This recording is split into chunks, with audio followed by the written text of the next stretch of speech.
J'aimerais qu'on aborde aujourd'hui un thème, voire deux thèmes qui sont à peu près jumelés, qui sont terriblement d'actualité aujourd'hui dans une société, civilisation qui va un peu vers l'écroulement, vers la fin de paradigme, euh, qui est la quête du sens de la vie et la recherche du bonheur.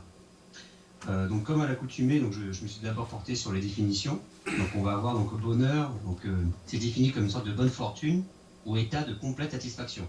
Donc voilà, un individu qui serait dans le bonheur, il a sa satisfaction complète, il est satisfait, donc il est repu en quelque sorte. Et c'est lié aussi effectivement à l'autre définition qui suit, qui est le sens. Le sens, ça va être la raison d'être, c'est de la valeur, la finalité de quelque chose. On a quelque chose de similaire un peu avec le bonheur, c'est-à-dire que le bonheur, il y a un état de complète satisfaction, quand on a un peu fini ce qu'on cherche. Et dans la définition de sens, il y a aussi quelque chose, parce qu'il y a la finalité de quelque chose, ce qui le justifie, ce qui l'explique. Donc on a vraiment, comme si on est arrivé au bout d'un objectif qu'on s'est soi-même fixé. En termes de citation, pour revenir un peu sur le bonheur, cette fois-ci, j'ai pas pris un auteur ou un artiste, j'ai pris quelque chose de plus administratif, d'important. Il y a dans la Déclaration d'indépendance, aux États-Unis, qui a été formulée le 4 juillet 1776, une phrase intéressante. Je cite, c'est « Nous tenons pour évidentes par elles-mêmes les vérités suivantes. Tous les hommes sont créés égaux, ils sont dotés par le Créateur de certains droits inaliénables. Parmi ces droits se trouve la vie, la liberté et cette recherche du bonheur. » C'est-à-dire que cette déclaration d'indépendance qui va inspirer leur constitution, il y a carrément dans cette loi, dans cette constitution, cette quête du bonheur, cette recherche du bonheur qui est un droit inaliénable de chacun d'être humain. Donc quelque chose d'un peu plus récent, dans la genèse du réel, où on traite effectivement ce bonheur, il y a cette phrase qu'on retrouve dedans, la genèse du réel, de Bernard de Montréal, bien sûr. Donc il dit « L'involution a influencé le comportement humain par la manipulation de la pensée », donc on l'a vu, mais l'homme intégral sera libre de toute influence, cherchant à le faire dévier du réel cosmique de sa personne universelle. Okay. Ceci mettra fin à la recherche subjective du bonheur fictif et permettra la découverte de la paix réelle de l'être. Donc là, on a quand même la notion qu'il y a un bonheur subjectif, mais aussi fictif. Comme ça, quand il se trompe, encore une fois, dans cette quête de finalité, dans cette quête du bonheur. Et c'est intéressant parce que pour ce qui est de la quête du sens ou du sens de la vie, ni dans la genèse du réel ou dans votre livre, dans la genèse de l'homme nouveau, il y a un chapitre qui aborde cette quête du sens qui est absolument terriblement d'actualité. Voilà, que ce soit les jeunes et les plus vieux, il y a une quête de sens, il y a, on va dire, un renouveau, il y a une fin de paradigme, comme évoqué, il y a vraiment cette quête de sens.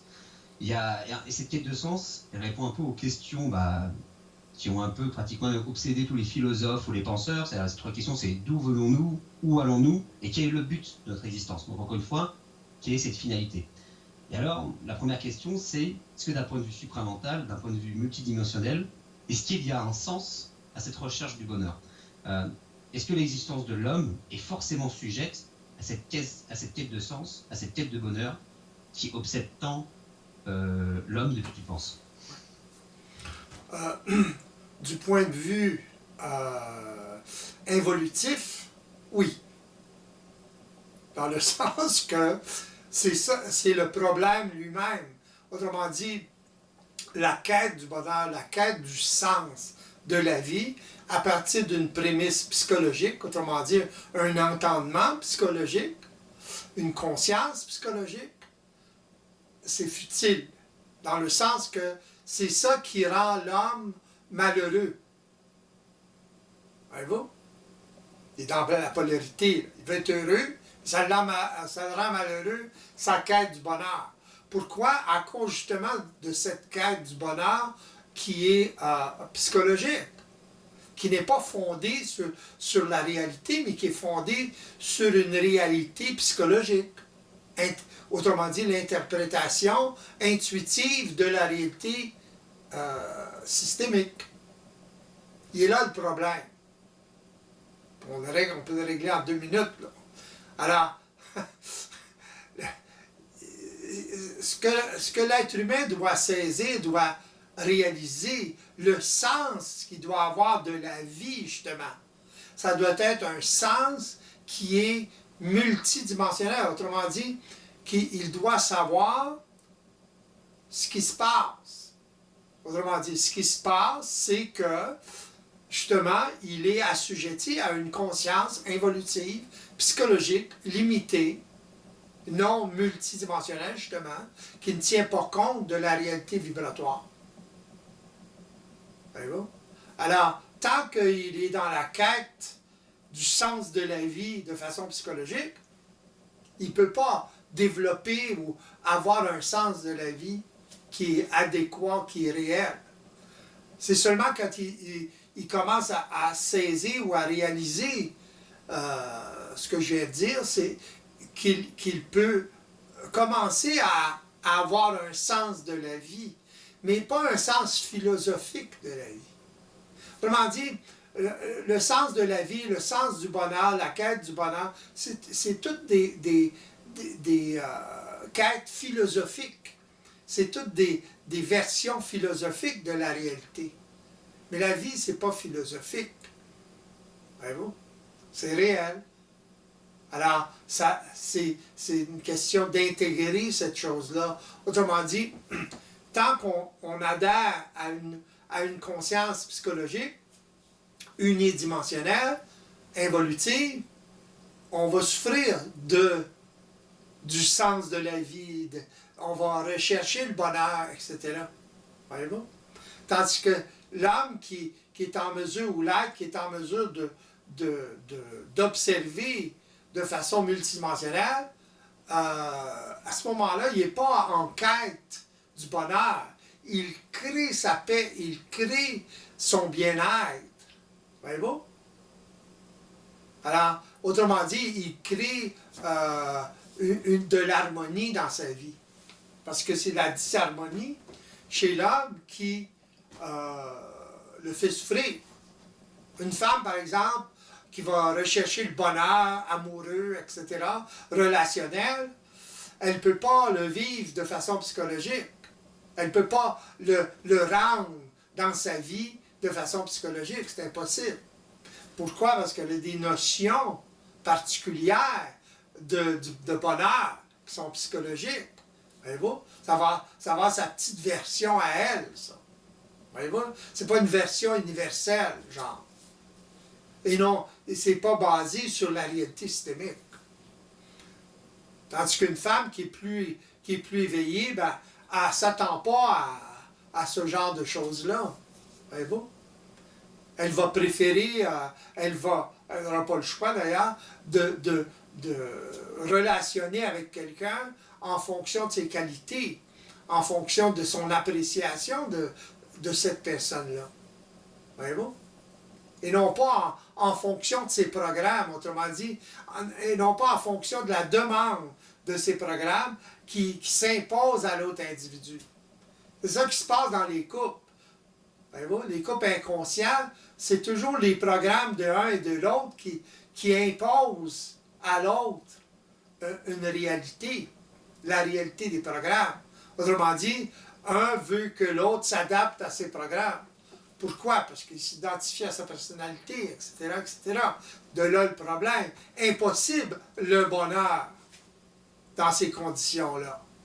Impossible une relation intelligente, intéressante, satisfaisante dans ces conditions-là. Peut durer un petit bout de temps, voyez-vous, tant qu'ils sont dans l'illusion amoureuse, mais passer ce délai-là, ils tombent justement dans l'illusion psychologique.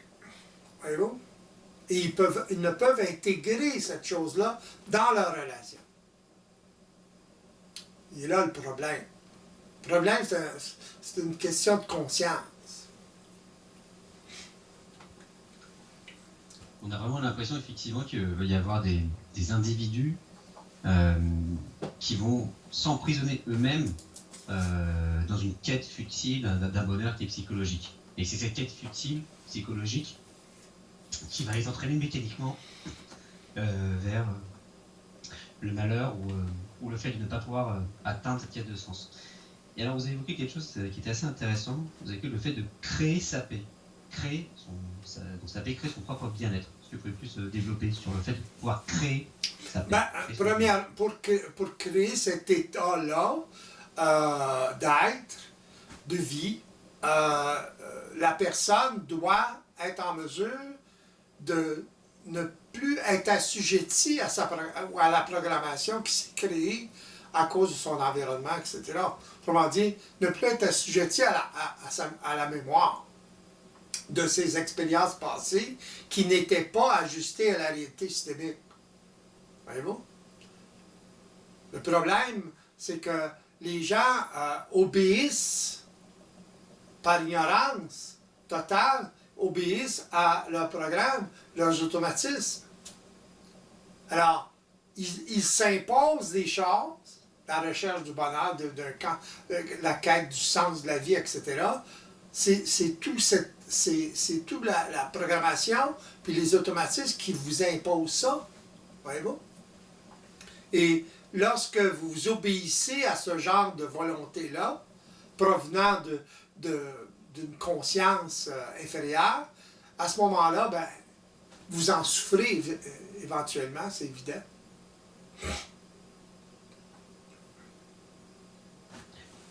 Il faut alors créer effectivement les propres conditions de son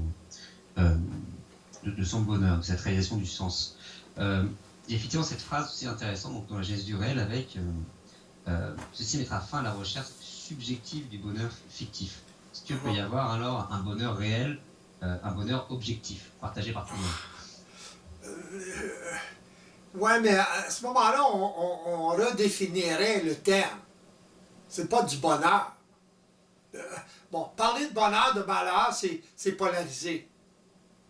Alors, on en parle pour en parler dans le contexte de vos questions, mais moi, personnellement, je ne parlerai jamais de malheur, bonheur, etc. Quel malheur! Quel bonheur! Voyez-vous ce que je veux dire? Je ne parlerai jamais dans ce sens-là. Voyez-vous? Alors, c'est pas une quête du bonheur à ce moment-là, c'est tout simplement avoir la paix et en toute connaissance de cause, en toute conscience. Voyez-vous? Dans le sens d'être en mesure de ne plus énergiser, si vous voulez, les programmes, la mémoire. Autrement dit, de ne plus tomber dans le piège de la programmation et de la mémoire d'âme. Voyez-vous? Ce que le monde appelle l'âme. De ne plus tomber dans ce piège-là.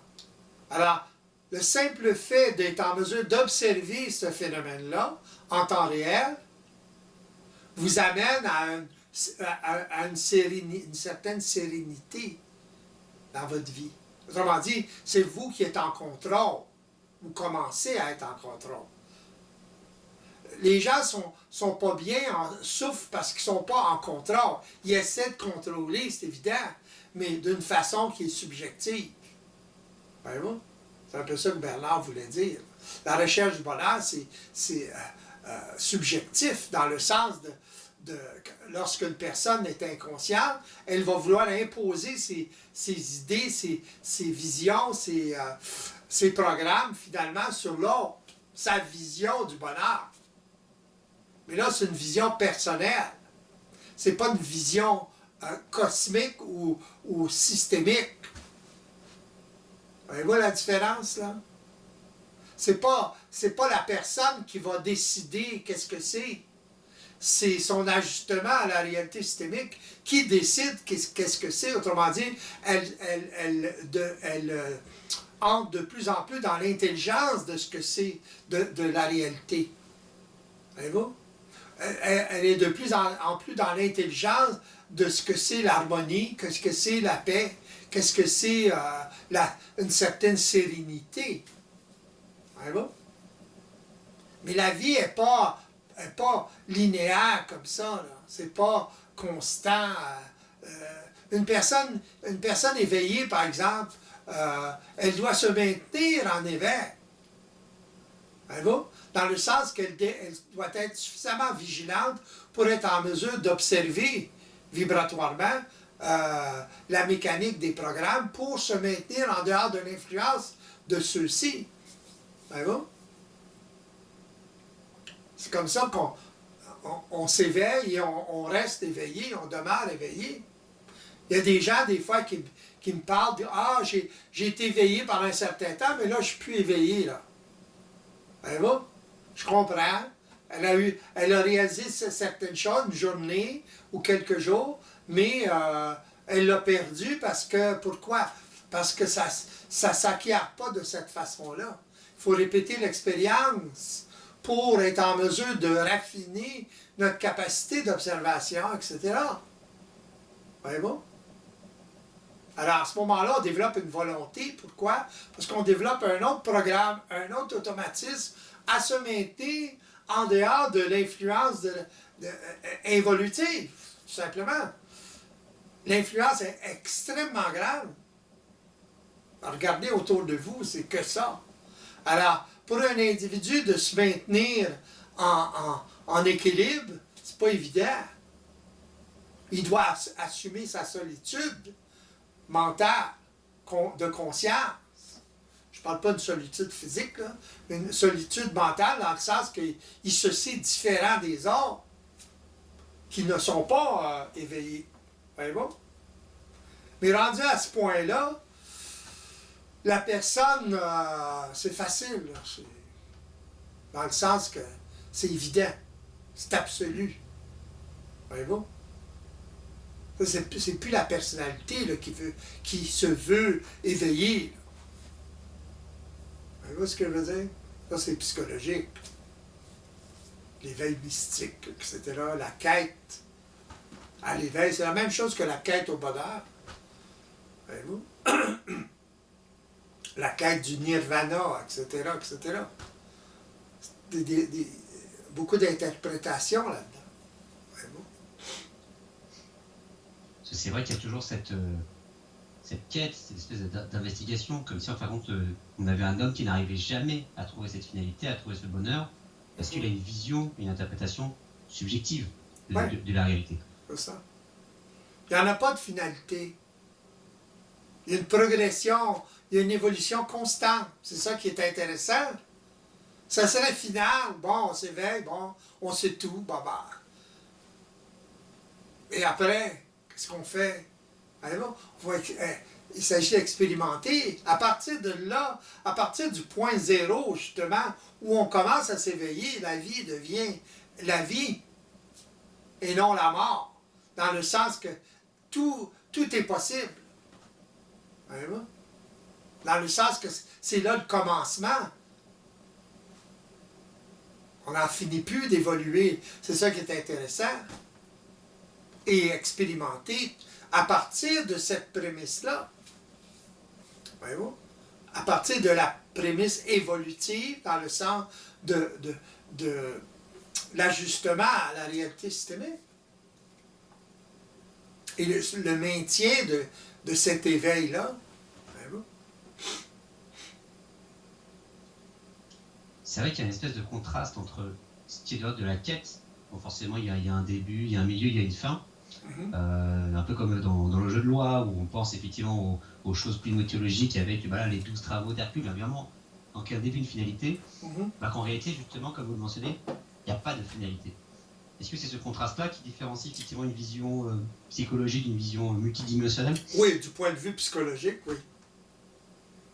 Mais du point de vue systémique, du point de vue évolutionnaire, il n'y en a pas de comparaison. Dans le sens que personne éveillée voit justement l'ignorance, voit la désinformation de l'individu qui est assujetti à sa programmation. Ça devient évident. C'est pour ça qu'il est en mesure de s'isoler mentalement. C'est pas qu'il veut s'isoler, au contraire. Moi, je parle pas en public pour m'isoler. Bernard, il ne parlait pas en public pour s'isoler. Il voulait se faire des chums. Il voulait se faire des amis, des relations plus évoluées, plus intéressantes. Mais ça se compte sur les doigts de la main, là. Il n'y en a pas beaucoup. Voyez-vous? Beaucoup d'appelés, peu d'élus. Dans le sens que les gens, c'est pas évident là, pour eux de comme quelqu'un me disait en constatation, se révolter contre le fait de se faire manipuler comme ça. Les gens ont de la difficulté à se révolter contre ça. Ils sont tellement habitués à ça. Pourquoi ils ne se révoltent pas contre cette manipulation-là? Parce qu'ils sont ils sont habitués, ils sont assujettis. Ils sont habitués à cette volonté-là. Mais ils ne réalisent pas suffisamment que cette volonté-là, elle joue contre eux. Ils sont tout le temps pas bien dans leur peau, ils sont tout le temps en vibration, puis ils subissent ces choses-là. Tandis qu'une personne qui est éveillée peut être en vibration, c'est évident qu'il est en vibration pareil, mais il peut utiliser l'énergie de la mise en vibration. Tandis qu'une personne qui n'est pas éveillée ne peut pas utiliser l'énergie de la mise en vibration, il la subit à travers l'émotion. Faire une distinction entre la mise en vibration et l'émotion. La personne qui est mise en vibration par un programme, une personne éveillée, elle va être, si le programme se déclenche, elle va être en vibration pareil, mais elle va savoir ce qui se passe. Alors, le fait qu'elle observe ce qui se passe, ça coupe complètement, ça la coupe complètement de l'émotion ou de l'émotion, de vivre l'émotion par la suite. Voyez-vous? Pourquoi? Parce qu'il est en mesure de voir le jeu de la programmation, le jeu interne de la mémoire, etc. Alors, il est concentré là. Il n'est pas concentré sur l'événement qui déclenche le programme qui met l'individu en vibration. Les gens qui vivent une émotion, ils associent l'événement avec la mise en vibration, ils vivent l'émotion, ils ont raison. Ils ont absolument raison. Mais en attendant, ils se tuent à petit feu, à travers les émotions, etc. À travers la bonne raison qu'ils ont de déblatérer leur énergie, de vomir leur énergie, finalement. Voyez-vous? Parce que c'est comme un genre de vomissement, l'émotion. Qu'elle soit positive ou négative. L'enthousiasme, c'est une émotion positive, mais qui n'est pas sous le contrôle de l'individu. Voyez-vous? Il y a encore dans tout ça, effectivement, l'influence du monde extérieur, l'influence de l'environnement. Vous en parlez précédemment avec le fait que même une personne qui a des sursauts d'éveil, il y a une sorte de pente naturelle, de manière psychologique, à retourner vers cet endormissement, vers le monde collectif. Et vous mentionnez justement à l'instant les personnes qui subissent. Ouais, au début, oui. Après un certain temps. Oui, mais justement, c'est là où je voulais en venir, c'est qu'effectivement, est-ce qu'il arrive un temps où, à force de volonté, d'autoprogrammation, on se rend un peu insensible, entre guillemets, à ce monde extérieur, et auquel cas on ne pourrait jamais revenir vers le monde psychologique de l'endormissement. Ouais. Ça prend quoi de plus d'arriver à ce stade-là? Ben, ça prend l'expérience. Ça prend l'expérience d'observation qui construit un programme, qui construit des automatismes qui vont supporter la volonté de l'individu à observer. Ça se fait tout seul, l'observation. Ça devient automatique. Alors, si la personne vit une mise en vibration trop forte, c'est évident qu'il va avoir plus de difficultés s'il n'y a pas l'expérience. Voyez-vous? Alors, à ce moment-là, ben, il ne sera pas capable d'absorber cette énergie-là ou cette mise en vibration-là comme d'habitude parce que c'est très fort.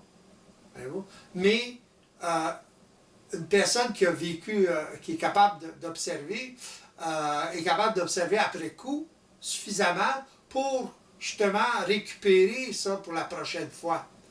Voyez-vous? Alors il prend de l'expérience, il voit ses erreurs, il voit où est sa faille. Voyez-vous? Puis la faille est toujours au niveau de la forme. Elle est toujours au niveau de l'attachement à une forme particulière. Voyez-vous? Ça peut être une personne, ça peut être un enfant, par exemple. Une mère pour son enfant, elle a une grosse faille, là, émotive. Voyez-vous? Elle va donner trop d'espace à l'enfant ou pas assez. Voyez-vous? Et ça va former l'enfant. Si elle en donne pas assez, c'est le contrôle. C'est l'imposition de son autorité, sa volonté. Puis ça va soit défaire complètement ou s'affaisser la volonté de l'enfant, ou il va se rebeller, un des deux. Et au contraire, si une personne, par exemple, laisse trop d'espace, à ce moment-là, l'enfant n'est pas encadré, il va se sentir insécure, c'est évident.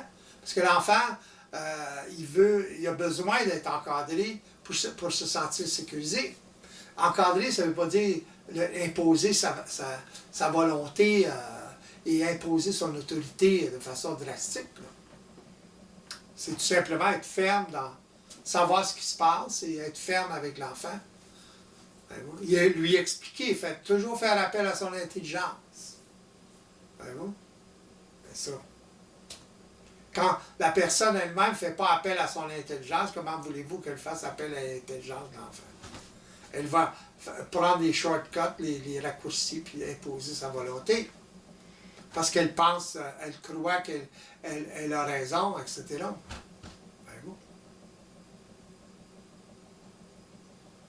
Effectivement, c'est un phénomène qui vient donc, dans le cas, dans l'exemple de la mère avec l'enfant, le fait de vouloir imposer des choses, imposer sa volonté. Et ça fait penser à ce qu'on mentionnait précédemment, c'est-à-dire avec des personnes qui ont cette volonté d'imposer le bonheur, d'imposer un sens précis de la vie. Ça fait un peu penser effectivement aux idéologies qui ont marqué terriblement le XXe siècle, avec voilà, Lénine disait ça, les fascistes disaient tant, mais c'est ça le bonheur, c'est ça le sens. D'où vient alors cette volonté de vouloir imposer sa vision, son sens aux autres? D'où ça vient? À travers sa croyance. Ça vient de la conscience involutive, une conscience psychologique qui est limitée, l'insécurité, qui est basée sur l'insécurité, qui a été construite à travers le sentiment d'insécurité que l'être humain a. Et s'il croit que le fascisme c'est la seule solution, ou le communisme, ou whatever, à ce moment-là, il l'impose. Voyez? Au lieu de faire appel à l'intelligence des gens, non. Il l'impose. Donc, il n'y a pas d'interaction intelligente entre les gens. Les gens sont influençables alors, par le groupe, par le nombre. Alors, si tout le monde s'en va dans une direction, ben, c'est difficile pour la personne qui souffre d'être seule, justement, dans le sens qui souffre d'abandon, de peur d'abandon, de ne pas suivre. Parce qu'elle est inconsciente. Elle se désinforme. Alors, elle va suivre. Elle va, même si c'est stupide, elle va. Ça se passe en ce moment aux États-Unis, en Russie en particulier. Incroyable. J'ai entendu des choses à la télévision russe, mais à la télévision américaine, ça n'a pas d'allure. C'est une extrême droite. Puis c'est toute l'extrême droite, ça. L'extrême droite américaine, l'extrême droite russe. Très similaire. Au niveau de la façon qu'ils parlent, l'idéologie, les moyens qu'ils prennent pour convaincre les gens. Imposer. Incroyable. Ils se fanatisent. Pour tout ça, à cause de la croyance.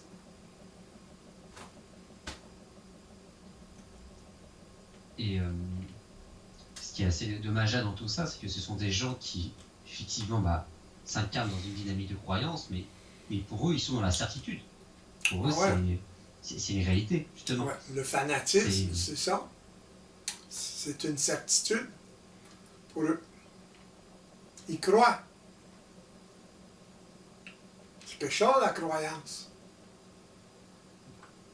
Alors justement, comment... Je pense que chaque individu a des certitudes. Alors comment bien distinguer ce qui est l'ordre effectivement d'une certitude et ce qui est l'ordre d'une croyance? Ouais, mais la certitude, la croyance, être certain de quelque chose, ça dépend de quel point de vue vous en parlez ou vous mettez là. Une personne qui fonctionne psychologique peut être certain de quelque chose à travers sa croyance. Une personne qui est éveillée ne parlera pas de certitude. Elle va parler d'absolu. Pas pareil. C'est pas une croyance. C'est une constatation. Elle le constate dans sa vie. Elle l'a expérimenté, etc. Elle peut vous en parler pendant des heures. De cette mécanique-là. Pourquoi? Parce qu'elle est dans l'intelligence du système, de la vie, où elle commence à être dans l'intelligence. Grosse différence, là. Voyez-vous? L'autre peut être certaine, avoir une certitude à travers sa croyance. Mais pourquoi elle croit? Parce que si elle était seule, elle ne croirait pas autant. Si elle voit d'autres personnes qui ont la même certitude, là, elle va embarquer. C'est très difficile pour elle d'être certaine par elle-même. Tandis qu'une personne éveillée, il est certain par lui-même, dans le sens qu'il y a une certitude absolue. Pourquoi? Parce que ce n'est pas une croyance. C'est une réalité vérifiée, scientifique. Pas pareil. Il n'y a pas de croyance dans l'éveil. Absolument pas.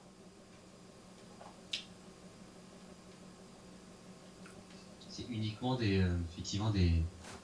tout ce qui vous c'est de l'absolu. Enfin, quand des absolus, des choses... Mais dans le sens que que c'est vérifié tout le temps. Voyez-vous? Dans notre propre laboratoire, dans notre vie. Puis vous pouvez vérifier la même chose dans votre vie.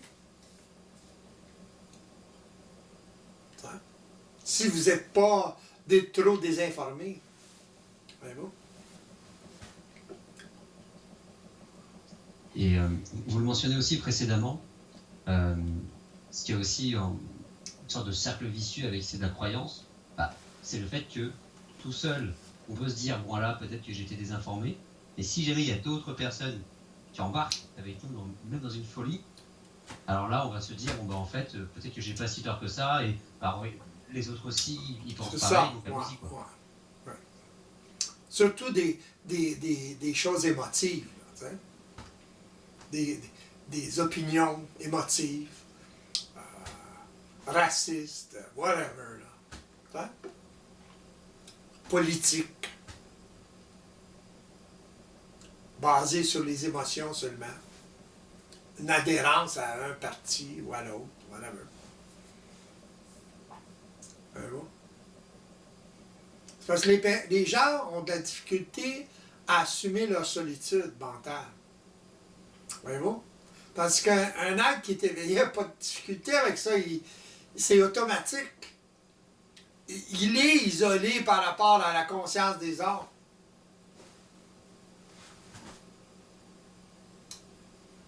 Il va tout faire pour ne pas être seul dans à partager sa conscience. Voyez-vous ce que je veux dire? Dans le sens qu'il va vouloir, il va parler pour justement rayonner cette conscience-là pour que certaines personnes qui ont une affinité avec ça, il l'imposera pas, autrement dit, au contraire. Ceux qui ont une certaine affinité avec cette réalité-là, à ce moment-là, ils vont adhérer à plus facilement à ça. Ils vont être éveillés par ça, justement, par la parole d'une personne qui est éveillée. Ou il va commencer, en tout cas. Et d'où ça vient effectivement cette volonté de, voilà, quand on est dans l'éveil, de vouloir aussi trouver d'autres partenaires. D'où ça vient, c'est quoi? C'est l'envie de créer, c'est cette créativité. Oui, exactement. C'est le besoin relationnel de partager, de créer, etc., de voir ce que ça peut faire. 2 êtres, 3 êtres, 4, 5, 10 êtres qui sont éveillés. Qu'est-ce que ça peut faire ça ensemble, créativement? En n'importe quel domaine. Voyez-vous? Et on peut faire beaucoup de choses extraordinaires, des choses qui sont impossibles à faire, ou presque pour un être qui fonctionne de façon psychologique, à moins d'être forcé. Dans le cadre, par exemple, d'une corporation, les gens sont un peu forcés à soutenir jusqu'à un certain point la corporation pour avoir un salaire, etc. Mais ils ne donnent pas leur 100% là, créativement. Hein? Ils sont rares. Voyez-vous? Il y a toujours, pourquoi je ferais ça quand les autres ne le font pas? Voyez-vous? Mais ils ne pensent pas à développer sa propre créativité à ce moment-là. À même une corporation, whatever. Même si ça bénéficie. Voyez-vous? En faisant ça, ben lui, cette personne-là peut le faire pour lui-même, peut développer sa propre corporation, ou à l'intérieur avec d'autres personnes qui sont de même acabit de conscience, développer quelque chose du genre. Mais là, il ne sera plus un employé seulement, il va être un participant, il va être un actionnaire. Différent, là. Pourquoi un être éveillé ferait ça? Pour la survie, justement, pour mieux survivre. Si on survit mieux, on est bien, on est mieux. Je peux partir dans le sud, moi là, comme je veux. Hein? Comme j'ai besoin, plutôt. Tant mieux. Je veux rester ici. Même chose. J'ai des idées à développer. J'ai la facilité. Parce que je ne suis pas dans la survie. Si j'en ai besoin plus, ben à ce moment-là, je vais m'arranger pour en avoir plus pour être capable de faire ça. De créer ces conditions-là. Enfin, matérialiser cette créativité-là. C'est ça qui est intéressant dans la vie, de toute façon, quel que soit l'âge. L'âge n'a pas d'importance. C'est pas la durée de la chose, c'est le faire. À 90 ans, tu es capable de faire quelque chose du genre, tu le fais. Dans le sens que tu es en mesure de le faire créativement, c'est une satisfaction créative. On est toujours dans cette créativité. Ouais. C'est-à-dire, et quand vous mentionnez l'entreprise, on a un peu l'impression que des personnes qui sont encore dans l'approche psychologique, dans cette approche de survie, en fin de compte, elles survivent, entre guillemets, dans la créativité d'un autre.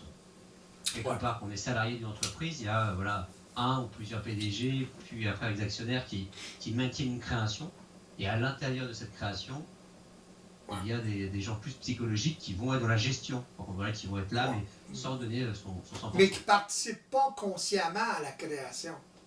Ils ne participent pas directement à la création, voyez-vous là? Et le président ou les autres paliers, si vous voulez, dans la corporation, ne participent pas créativement avec les employés. Parce que c'est des employés, justement.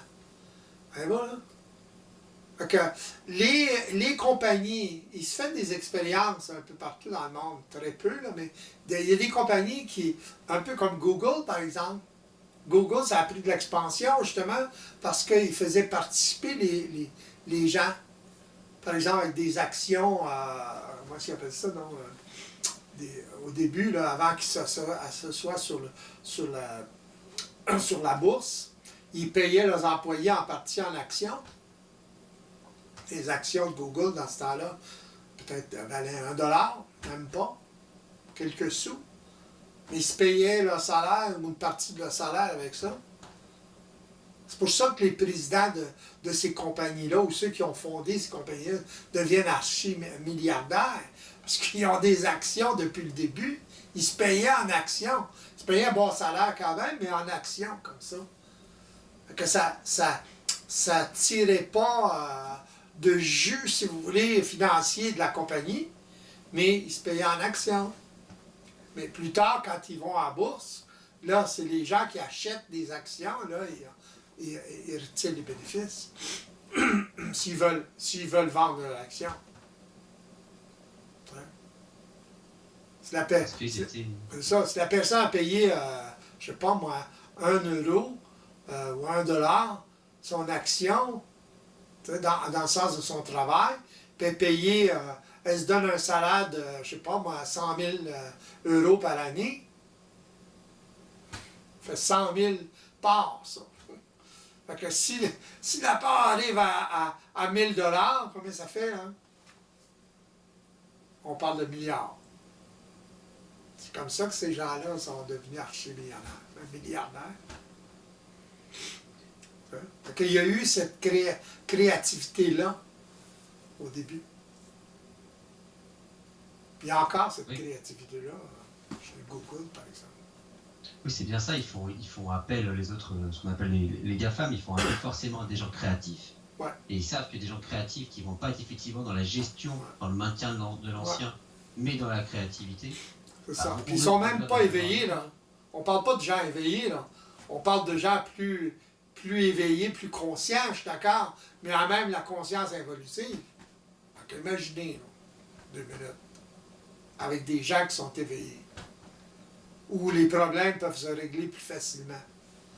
Au niveau psychologique, les problèmes ne se règlent pas, c'est la confrontation tout le temps. Le face-à-face au lieu de l'interface. C'est ça le problème. C'est ça qui empêche la créativité. C'est les batailles de personnalité, les conflits de personnalité. Un va être plus vu qu'un autre, plus apprécié qu'un autre, etc. C'est tous des problèmes évolutifs, ça. Tandis que des gens qui sont en mesure d'observer leur programme puis de contrecarrer à travers l'observation vibratoire, ben, ils sont capables de régler des problèmes beaucoup plus facilement. Avec l'expérience, c'est évident, là. C'est pas les problèmes, le problème. Il y a toujours des problèmes. C'est la capacité de les régler, le problème. Ou l'incapacité de les régler, le problème. Ça dépend de chaque individu. Et c'est cette capacité de les régler, de pouvoir les observer, qui permettent effectivement d'atteindre cette espèce de calme, de sérénité qui va prendre la main sur le beau bonheur qui est un peu polarisé, quoi. Et toujours dans cette approche multidimensionnelle qui est vraiment la base. C'est le dénominateur commun en fait de tout, que ce soit pour le sens, pour le bonheur, pour la paix. C'est atteignable uniquement si jamais il y a cette observation. C'est vraiment pour des choses de tous les jours. Ça se passe dans la vie de tous les jours. Les gens pensent que ça se passe différemment, là, dans la philosophie. Puis non, ça se passe dans la vie de tous les jours. L'application se fait dans votre vie de tous les jours. Complètement, absolument. Dans votre vie de couple, dans votre vie avec vos enfants, whatever. Dans votre travail, etc. C'est là que ça se passe. C'est là que l'être qui est éveillé peut observer et ne pas tomber dans le piège, justement. Donc, être bien dans sa peau. Être en équilibre tout le temps. Il se maintient en équilibre.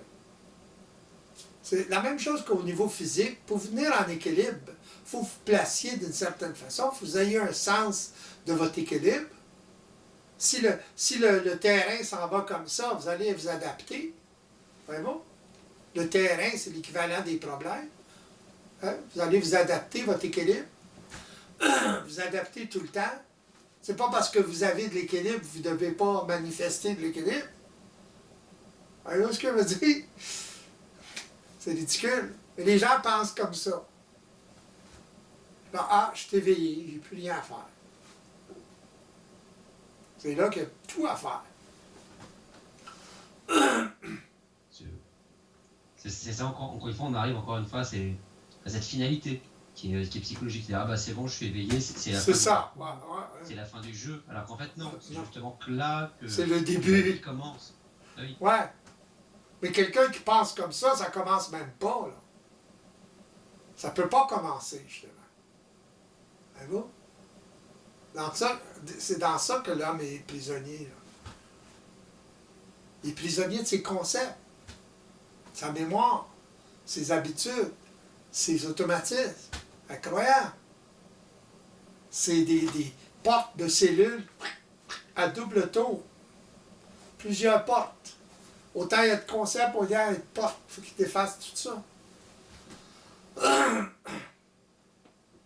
Et justement, cette espèce de poursuite, cette espèce de quête du bonheur, cette quête de sens, est-ce que c'est pas justement, sans même s'en rendre compte, le fait que l'individu, même dans sa psychologie, il est justement pas satisfait? Est-ce que justement le fait qu'il est animé par une dynamique, c'est justement qu'il pressent qu'il n'est pas dans la bonne observation? Est-ce que c'est bien là, cette espèce d'envie, cette recherche un peu perpétuelle? Oui, exactement. Il ne l'atteint jamais. Tu sais, c'est comme un hamster qui tourne dans comment on appelle ça, là? Une roue, oui. Une roue. Oui. Il ne l'atteint jamais. Il y a toujours la carotte au bout, là. Il court. Ça ne finit plus. Il n'y a pas de sens de la vie. Il y a un sens psychologique de la vie. T'sais? Il y en a beaucoup de sens psychologiques de la vie. Il n'y en a pas un qu'un. C'est pour ça que des gens, par exemple, vont dire, il y a une réalité pour chacun. Ouais, dans ce sens-là, oui. Chacun a sa petite idée, là. Mais la réalité systémique, il n'y a pas de petite idée là-dedans. C'est comme ça que ça marche. C'est comme la gravité. C'est de même que ça marche. C'est scientifique. C'est physique. C'est de la physique. Psychique.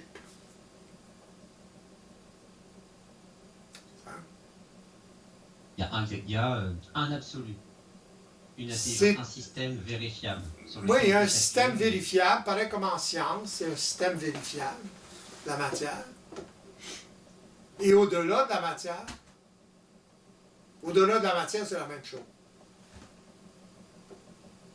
C'est de la mémoire, c'est de l'information. Avant l'énergie, il y a de l'information. Sans information, l'univers ne peut pas fonctionner. Les gens ont de la misère à s'imaginer ça, mais où elle est, l'information? Il n'y a pas de cerveau. On ne met pas dans le cerveau l'information. Elle est dans un champ. La mémoire akashique des hindous, c'est ça. Même chose. C'est un champ d'information. Tout s'enregistre, tout le temps. Tout s'enregistre. C'est ça qui fait évoluer les choses, les gens, les animaux, etc.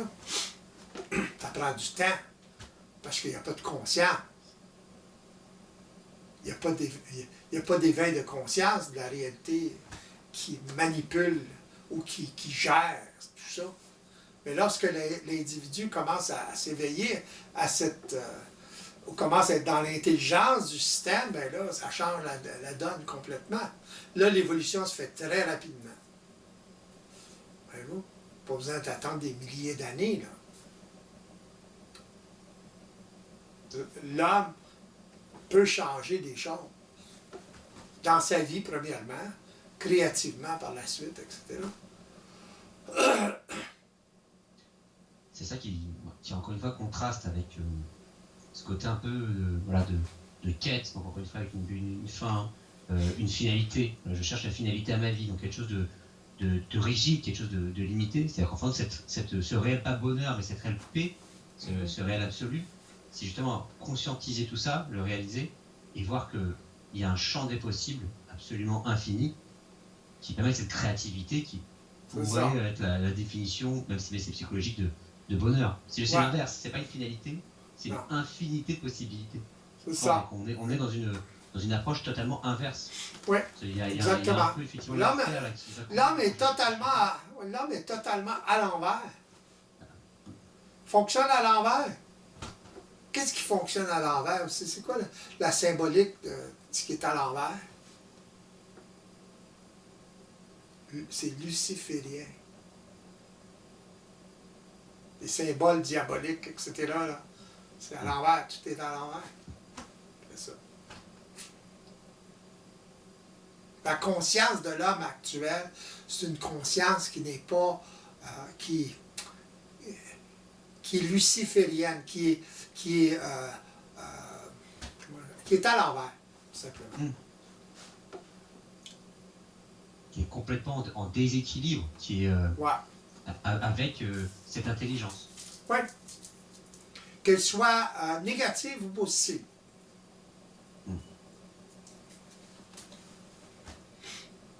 Et c'est vrai qu'à partir du moment où on est dans cette cage de hamster, comme mentionné, mais qu'on s'est nous-mêmes créé, dans laquelle on est nous-mêmes enfermés, ouais. Impossible de trouver cette sérénité, je trouve. Impossible de trouver ce ouais. bonheur, ce sens.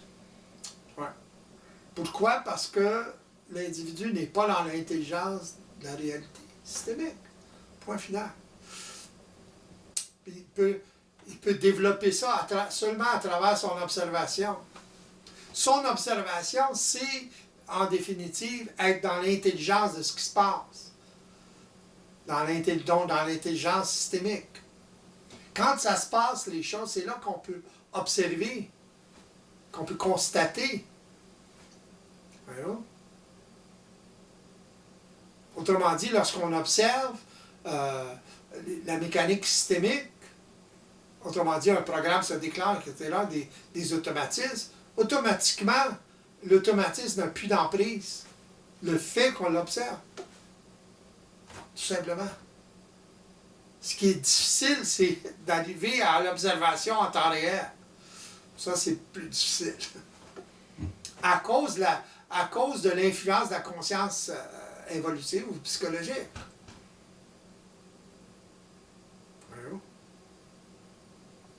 Et de plus, quand bien même, encore une fois, comme on le mentionnait, on arrive parfois à observer au temps réel, il faut alimenter ce programme pour ne pas justement retomber dans des observations plus psychologiques et retourner malgré soi. Ouais, mais c'est d'être en mesure d'être dans l'intelligence de ce qui se passe, quand ça se passe, quand il y a cette tendance-là.